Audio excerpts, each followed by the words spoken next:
करेगा, वो अंग्रेजों से खरीद लेगा, ठीक है। और कितने में ये खरीदेगा? 75 लाख में, 75 लाख में वो क्या करेगा, वो अंग्रेजों को पे करेगा और अंग्रेजों से वो इलाका खरीद लेगा। और फिर ये कहा जाता है कि अब वहाँ पे कौन जो है वो ज़ाहिर हुक्मरान होगा, गुलाब सिंह। और गुलाब सिंह के बाद जो है बेसिकली फिर बाकी जो है वो मजीद इसी की रस्म में से आएंगे, जैसे हरि सिंह डोगरा है, ठीक है। हरि सिंह आएगा तो वो हम देखेंगे जब पाकिस्तान और भारत की जंग भी हुई थी, तो उसमें भी हरि सिंह का जो है वो भारत और पाकिस्तान की सेपरेशन हुई थी, ठीक है। उसमें भी इसका था, हरि सिंह का रोल था। और इसके अलावा जब उनकी वार हुई थी उसमें भी इसका रोल था। बेसिकली स्टार्ट वजह यही बना। तो जो गुलाब सिंह है वो क्या करता है, 75 लाख में रियासत कश्मीर अंग्रेजों से खरीद लेगा और बुनियाद रखेगा डोगरा एम्पायर की, ठीक है। वहाँ पर किसकी बुनियाद रख देगा? डोगरा एम्पायर की। तो जो कब तक कायम रहेगी? फ्रॉम 1846 टू 1947, 1947 तक वो क्या रहेगी? कायम रहेगी। जी बच्चा, यहाँ तक क्लियर है सबको? जी मैम। जो ट्रीटी ऑफ लाहौर है ये कहाँ पर हुई थी? लाहौर में। इसकी लोकेशन क्या थी? लाहौर। और जो ट्रीटी ऑफ अमृतसर है ये कहाँ पर हुई थी? अमृतसर में, जो इंडिया में है, ये वहाँ पर हुई थी। अब 1946 में अब ये कहा जाता है कि जब 1946 में जब मुसलमान पार्टीशन हुई थी ना, उस वक्त भी जो कश्मीर का राजा था वो कौन था? उस वक्त कश्मीर का राजा था हरि सिंह डोगरा। और ये किसकी नस्ल में से था? ये उस गुलाब सिंह की नस्ल में से ही था। अब ये कहा जाता है कि जब पार्टीशन हुई तो उस वक़्त कश्मीर में ना, ओवर अगर अगर हम देखें ना, तो वहाँ पर जो रियासतें थी बेसिकली हिंदुस्तान में, सब कॉन्टिनेंट में कितनी थी? 562, जिसमें जो कश्मीर थी, कश्मीर जो रियासत थी, दैट इज सेट कि ये जो है वो रियासत जगह के लिहाज से ये सबसे बड़ी थी। और जो हैदराबाद दक्कन थी वो पॉपुलेशन के लिहाज से सबसे बड़ी रियासत थी। टोटल जो रियासतें थी वो कितनी थी? 562 उस वक़्त।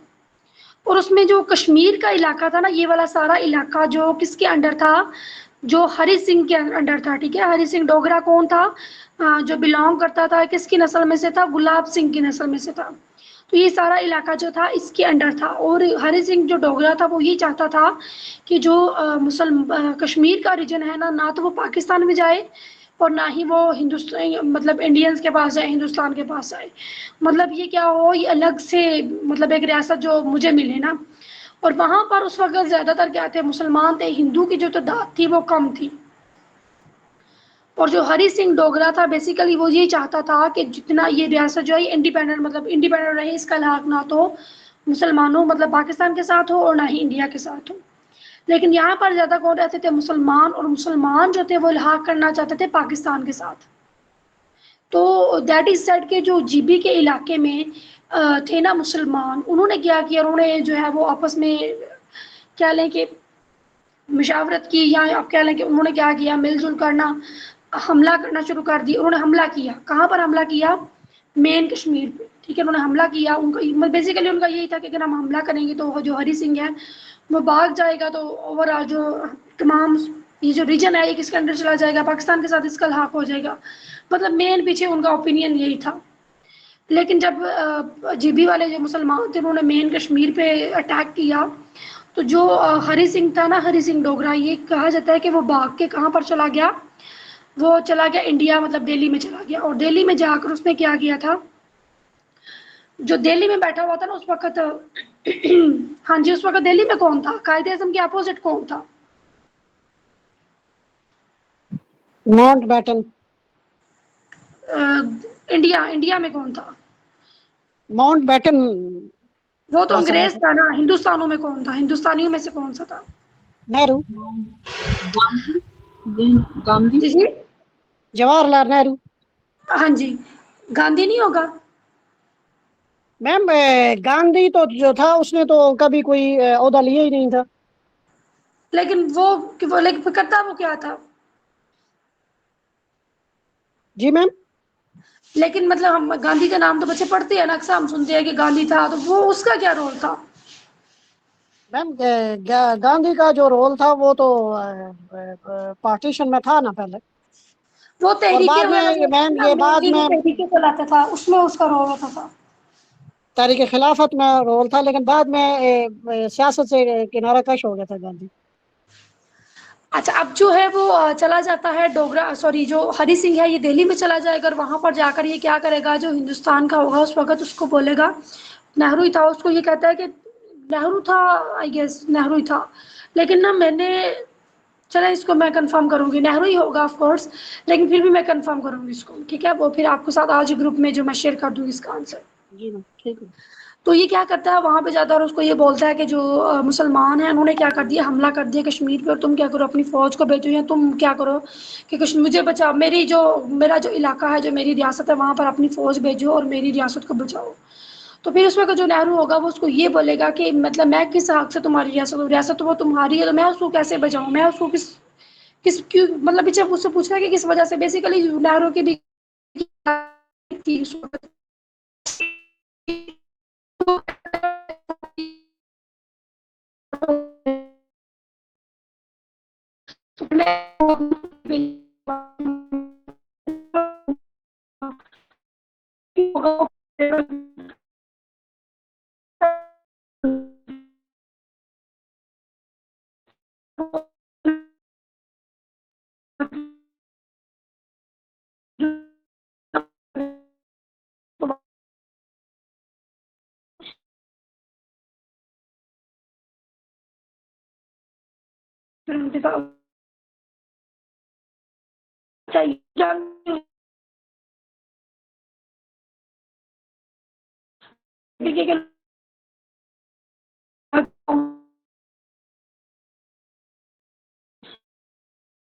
तरफ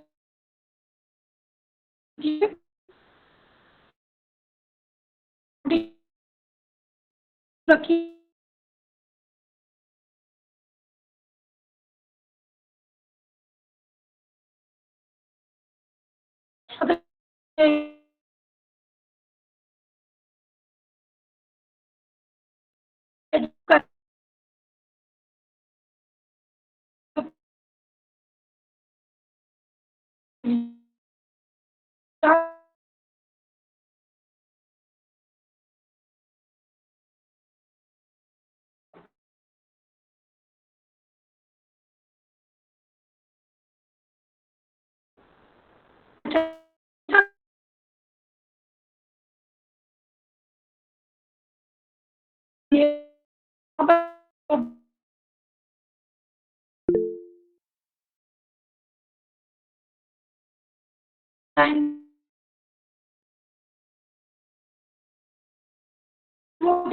वो पाकिस्तान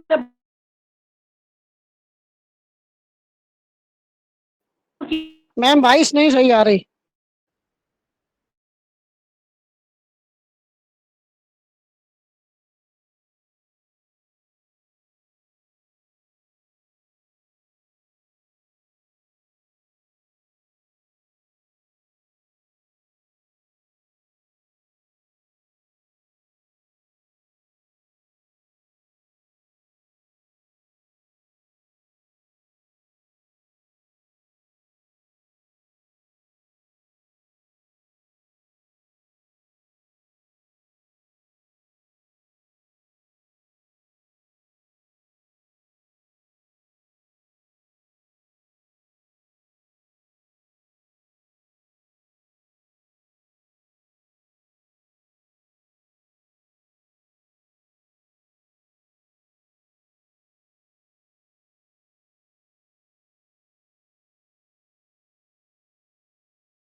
जी स्टूडेंट्स, मेरी वॉइस क्लियर है?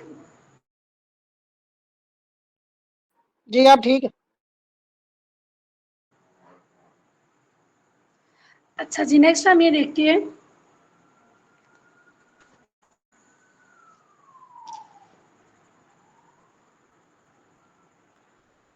दैट इज सेट कि 90 पहले वो सीज फायर लाइन थी, और सीज फायर लाइन पहले उसको कहा गया 1949 में, और फिर उसके बाद जो है वो उसको एलओसी जो है वो डिक्लेयर कर दिया गया। अब ये जो एलओसी होती है, इसका मतलब क्या है कि line of control, cease fire पहले इसको सीज फायर लाइन और बाद में एलओसी जो है वो कहा गया। अब जो सीज फायर लाइन है ना, उसका मतलब ये था कि जंग बंदी हो गई है। लेकिन सीज फायर के बाद भी क्या होता है कि जो जंग है वो दोनों ममालिक में से कोई भी जो है वो दोबारा से स्टार्ट कर सकता है। जैसे इंडिया और पाकिस्तान के दरमियान सीज फायर थी, तो जंग जो है वो बाद में इंडिया और पाकिस्तान दोनों के दरमियान कोई भी इसको स्टार्ट कर सकता था। लेकिन जब इसको एलओसी डिक्लेयर कर दिया गया, तो इसका मतलब क्या था कि लाइन ऑफ कंट्रोल है। अब इसमें जो है वो बेसिकली अब ये मतलब इसके बाद अब उस तरह से जंग यहाँ पे नहीं स्टार्ट हो सकती जैसे सीज फायर लाइन में जंग हो सकती थी। मतलब उसमें कोई भी कंट्री किसी भी टाइम पे क्या कर सकता है, जंग स्टार्ट कर सकता है। समझ आ गई बच्चे?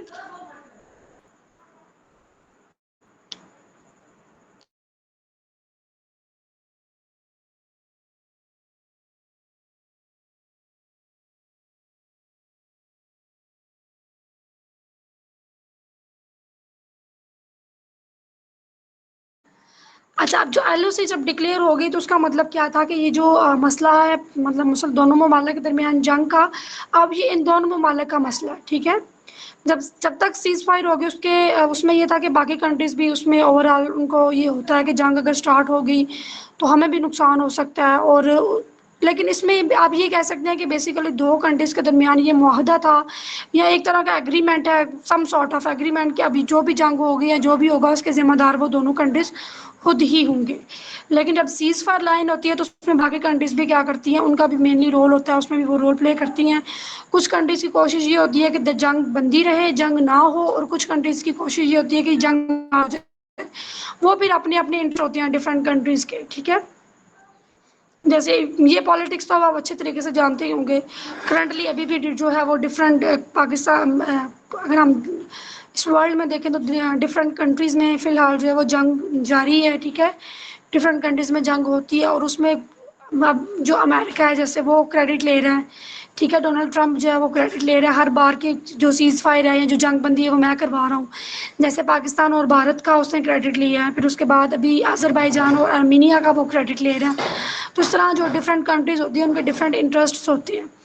लेकिन जब ये एलओसी होगी तो उसका मतलब क्या था कि अब जो भी होगा पाकिस्तान और भारत इसके खुद ही जिम्मेदार होंगे, ठीक है। तो इसी वजह से ये कहा जाता है कि यूएनओ में जो यूनाइटेड नेशन ऑर्गेनाइजेशन है उसमें अभी पाकिस्तान जो मसला लेकर जाता है जब भी कश्मीर का, इस हवाले से तो उसकी नहीं सुनी जाती। क्यों? क्योंकि उसने खुद ही इसको, इस लाइन को एलओसी जो है वो डिक्लेयर किया था। समझ आ गई बच्चे?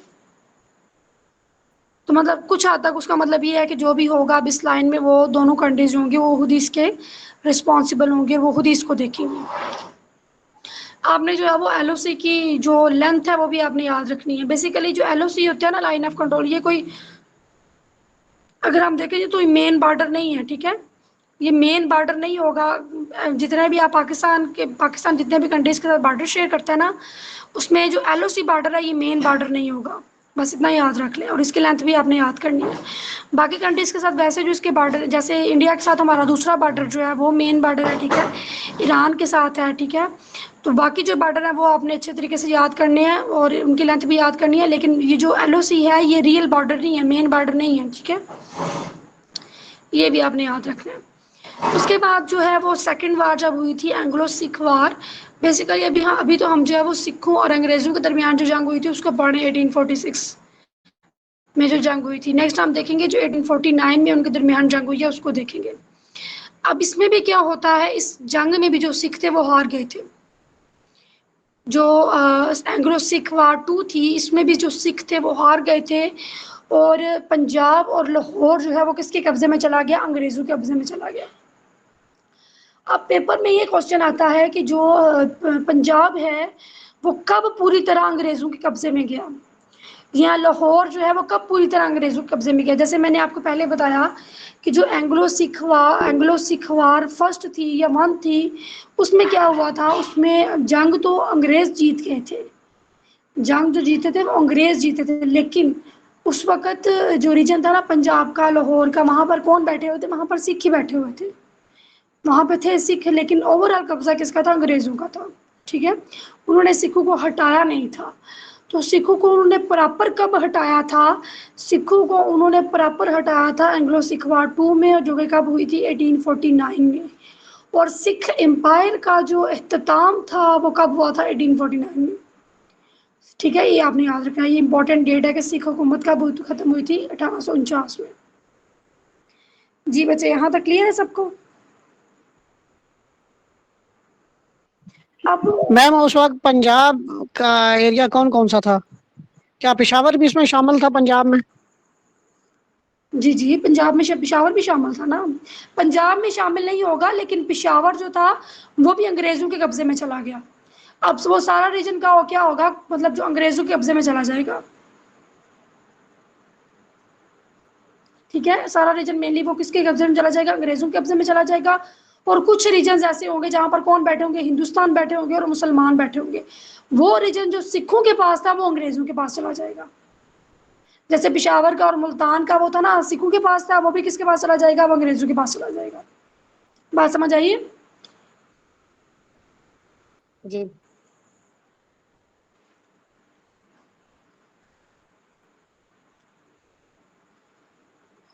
नेक्स्ट हम ये देखते हैं कि जो है वो अब जो अंग्रेज़ों की तरफ से था उस वक्त वो लॉर्ड था, लॉर्ड डलहाउस। ठीक है, और वो ईस्ट इंडिया कंपनी का गवर्नर जनरल था। उसने क्या किया उस वक्त? हिंदुस्तान में एक कानून पास किया, क्योंकि अब वहाँ पर क्या है? अंग्रेज़ भी हैं, ठीक है, हिंदुस्तान भी हैं, मुसलमान भी हैं, और जो सिख थे, सिखों का उन्होंने क्या कर दिया? खात्मा कर दिया। मतलब जो सिख हुकूमत थी उन्होंने उसका क्या कर दिया? खात्मा कर दिया। और सिखों का जो आखिरी हुक्मरान था, उसका आपने नाम याद रखना, वो कौन था? दलीप सिंह। सिखों का जो आखिरी हुक्मरान था वो क्या था? दलीप सिंह।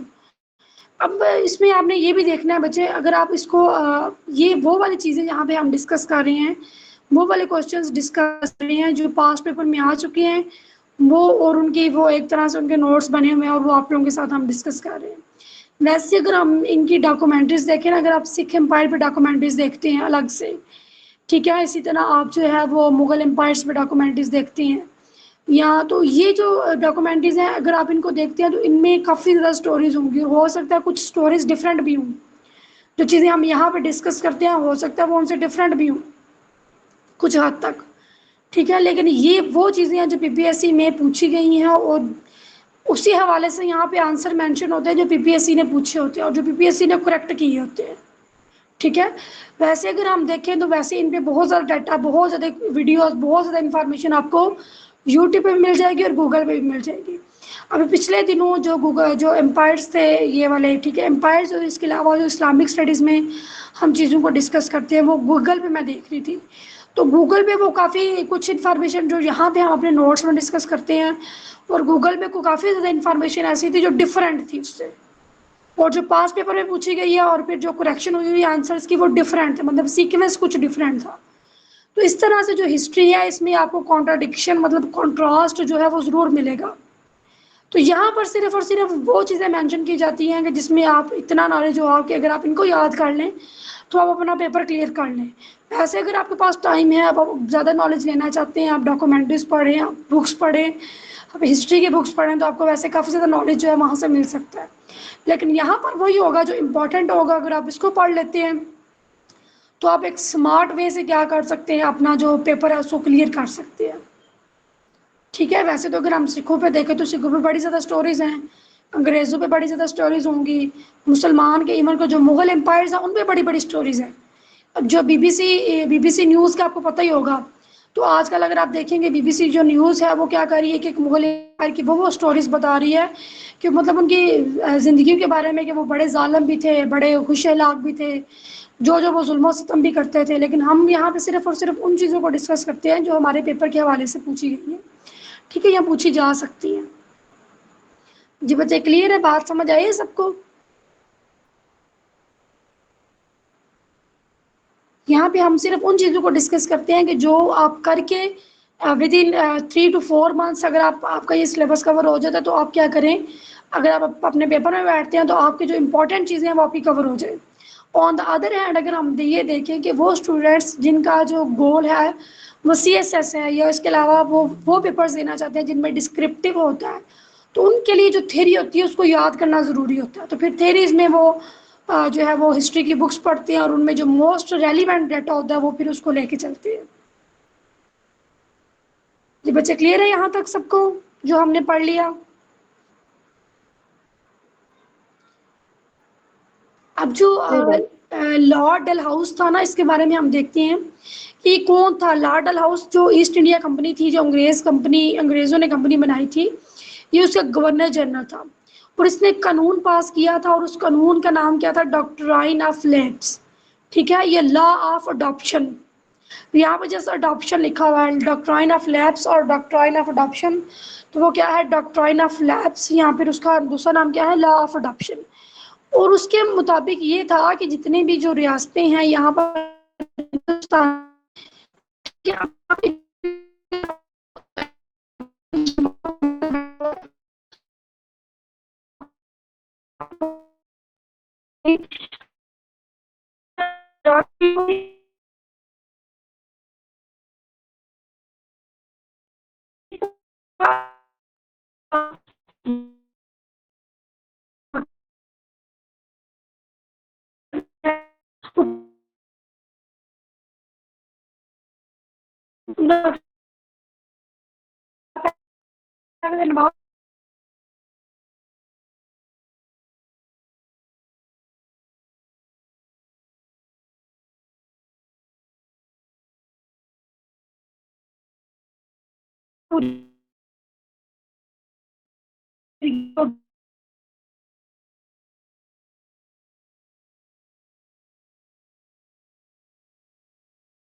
मैम आवाज नहीं आ रही।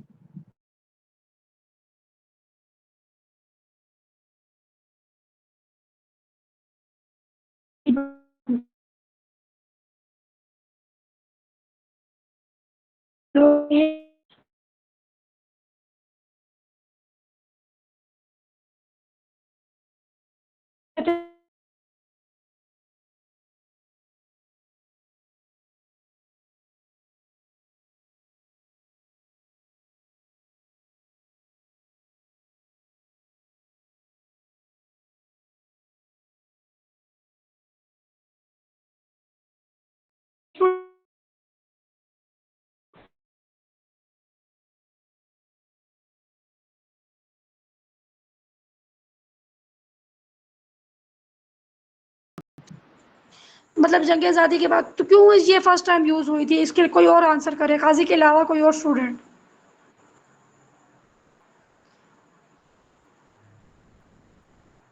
इससे पहले जो वॉइस राय था उससे पहले कौन सी टर्म यूज़ होती थी? Governor general. जी, गवर्नर जनरल भी, और उसको वैसे क्या बोलते थे, लॉर्ड बोलते थे। ठीक है, तो बाद में वॉइस राय था वो कौन था, लॉर्ड कैनिंग बन गया। और दूसरा ये क्वेश्चन आता है कि पहला वॉइस राय कौन था और आखिरी गवर्नर जनरल कौन था, ये याद रखना। आखिरी गवर्नर जनरल कौन था, लॉर्ड कैनिंग था, और पहला वॉइस राय कौन था, लॉर्ड कैनिंग था। तो अभी नेक्स्ट अब जो हम लेक्चर्स हम देखेंगे उसमें हमने इन सारे लॉर्ड्स को कवर करना है। ठीक है, जितने भी ये लॉर्ड्स हैं, क्योंकि ये इंपॉर्टेंट है। डिफरेंट लॉर्ड्स के हवाले से क्वेश्चन पूछ रहे हैं, लॉर्ड वेवर के हवाले से, ठीक है, इसी तरह ये कैनिंग के हवाले से, और भी बहुत ज़्यादा है। मतलब जितनी ज़्यादा लिस्ट है वो सारी हम देखेंगे। तो यहाँ तक था आज का आपका लेक्चर। और इसमें अगर किसी चीज़ की समझ नहीं आई या कोई भी क्वेश्चन है, किसी भी तरह का कोई भी क्वेश्चन आपके माइंड में आ रहा है, तो वो आप क्वेश्चन करें यहाँ पे किसी भी तरह का। मैम बीच में क्लास इंटरप्ट हो गई थी, बिल्कुल आवाज नहीं आ रही थी। अच्छा, वो शायद तो इंटरनेट का इशू है बच्चे यहाँ पे, तो वो क्लास जो है वो खुद ही डिस्कनेक्ट हो गई थी। जी जी, वो आपने एंड पे पढ़ाया था ना, लीगल हेयर ना होने की सूरत में कोई भी जानशीन अडॉप्ट नहीं करेगा, तो उससे आगे मैम ये लॉर्ड कैनिंग आपने कहा है। जी जी जी, उसके बाद वो लॉर्ड डलहाउस था ना, तो लॉर्ड डलहाउस ने ये कहा था। उसके बाद जो नेक्स्ट लॉर्ड था वो उनका लॉर्ड कैनिंग था। फिर उसके बाद हमने बेसिकली ये देखा था कि जब उन्होंने उसने ये बोला ना कि वो डॉक्ट्राइन ऑफ लैप्स उसने दिया, तो उसकी वजह से भी जो हिंदुस्तान में लोग थे ना, जो मुसलमान थे, जो नवाब नवाब बैठे हुए थे, उनके, आप कह लें कि तब ही उनके वो एक तरह से जंग का इरादा बन गया था कि अब ये क्या कर रही है, पूरी तरह से अंग्रेज जो है वो हम पे काबज हो रही हैं। तो ये बेसिकली इसके पीछे वजह क्या थी, जो डॉक्ट्राइन ऑफ लैप्स है इसका जिक्र हम क्यों करते हैं कि दैट इज सैड कि ये भी जंग आज़ादी की किसी ना किसी तरीके से वजह बनी थी। ठीक है, मिस बेसिकली ये कहा जाता है कि जंग आज़ादी का किसी ना किसी तरीके से वजह बनी थी। जी ठीक।